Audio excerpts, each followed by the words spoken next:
Welcome to the WaveLinx CAT Sensor Interface Module Installation Video, or SIM-C.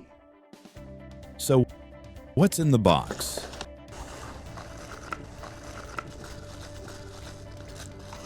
On the bottom of the SIM, you'll find two Cat5 ports.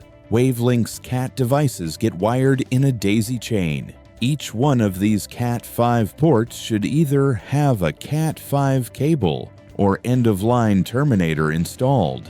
On the sides of the sensor interface module, you'll find wings that allow you to mount the unit to a wall. For example, on the face of the SIM, you'll find a push button.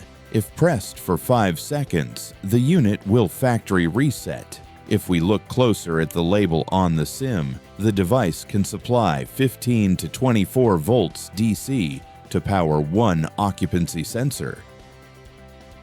Pin 1 supplies plus 24 volts. Pin 2 is common.